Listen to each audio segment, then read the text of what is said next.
ஓம் சாந்தி. சர்வசக்திவானுடைய குழந்தைகள் நாம் மிகுந்த சக்தி படைத்தவர்களாவோம்.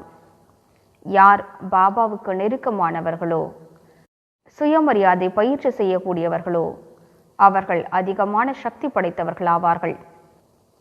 மேலும் யார் தனது தூய்மை தன்மையின் சக்தியினை மிகவும் அதிகரித்து விட்டார்களோ மற்றும் யோகத்திலேயே நிலைத்திருப்பார்களோ அவர்கள் அனைவரிலும் அதிகமான சக்தி படைத்தவர்களாவார்கள்.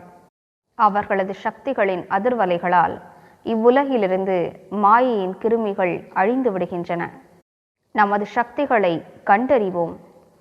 சிங்கத்தின் குழந்தையும் சிங்கமாகும். சர்வசக்திவானுடைய குழந்தைகளாகிய நாமும் மிகுந்த சக்தி படைத்தவர்களாவோம்.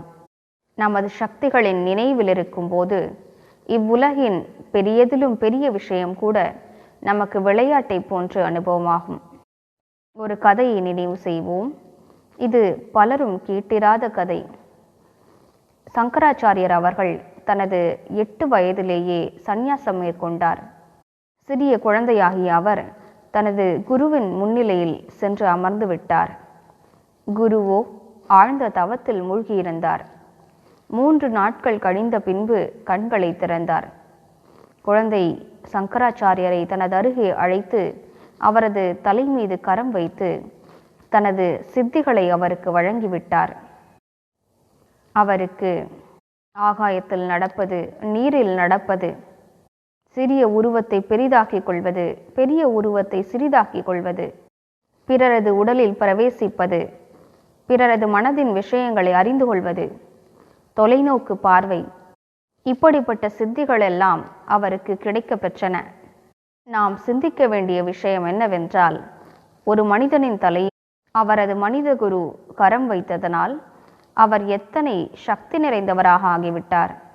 நம் தலை மீதோ சுயம் பகவான், வரங்களின் வள்ளல், சர்வ வல்லமை படைத்தவர் கரம் வைத்திருக்கிறார். மேலும் சித்திகள் அல்ல, நமக்கு வரங்களை வழங்கியிருக்கின்றார். இது மிக பெரிய விஷயமாகும்.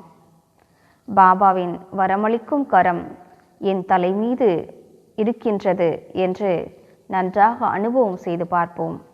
அவரது கரத்திலிருந்து சக்திகளின் அதிர்வலைகள் பொழிந்து எனக்குள் நிறைந்து கொண்டிருக்கின்றன. நான் மிகுந்த சக்தி படைத்தவனாவேன் என்பதை ஏற்றுக்கொள்வோம். என்னிடம் பரமாத்ம சக்திகள் நிறைந்திருக்கின்றன. இந்த சக்திகள் மூலம் பெரிய பெரிய காரியங்களை என்னால் செய்ய முடியும் என்பதை நினைவு செய்வோம். மீண்டும் மீண்டும் நான் மாஸ்டர் சர்வசக்திவானாவேன் என்பதை நினைவு செய்ய செய்ய பாபாவிடமிருந்து நமக்கு கிடைத்த சக்திகள் வேலை புரிய துவங்கும். மேலும் நாம் தன்னைத்தான் மிகுந்த சக்தி வாய்ந்தவர்களாக அனுபவம் செய்ய முடியும். இந்த சக்திகள் அதிர்வலைகளின் ரூபத்தில் நாலாபுறங்களிலும் பரவிக்கொண்டிருக்கும். சூழலே சார்ஜ் ஆகி கொண்டிருக்கும். மேலும் நினைவு செய்வோம், யார் மாஸ்டர் சர்வசக்திவானோ அவர்களிடம் தடைகளும் பிரச்சனையும் வர முடியாது. யார் நான் மாஸ்டர் சர்வசக்திவான் என்ற பெருமிதத்தில் நிலைத்திருப்பார்களோ பிரச்சனைகள் என்பவை அவருக்கு எப்படிப்பட்டவை என்றால் யானையின் காலின் கீழே இருக்கும் எறும்பு போன்றதாகும். வெற்றி அவர்களது முன்னும் பின்னும் சுற்றி கொண்டிருக்கும். அப்படி ஒரு நாள் வரும், இந்த முழு உலகும் அவரது சரணங்களில் தலை வணங்கும். நாம் அனைவரும் மிகுந்த சக்தி படைத்தவர்களாவோம். இன்று முழு நாளும் பாபாவின் வரதான கரத்தை நம் தலை மீது அனுபவம் செய்வோம். மேலும் இந்த நினைவினை மீண்டும் மீண்டும் எமர்ஜ் செய்வோம். நான் ஈஸ்வரிய சக்திகளால் நிறைந்திருக்கக்கூடிய மாஸ்டர் சர்வசக்திவானாவேன். மேலும் சர்வசக்திவானாகிய சிவ தந்தையின் சக்திகள் எனக்குள் நிறைந்திருக்கின்றன. என்னிலிருந்து அவை நாலாபுறங்களிலும் பரவுகின்றன. நான் மைட் ஹவுஸாக இருக்கின்றேன். எனது ஒவ்வொரு அங்கத்திலிருந்தும் இந்த சக்திகள் பெருக்கெடுத்து நாலாபுறங்களிலும் பரவி கொண்டிருக்கின்றன. மேலும் மாயையின் கிருமிகளை அழித்து கொண்டிருக்கின்றன. ஓம் சாந்தி.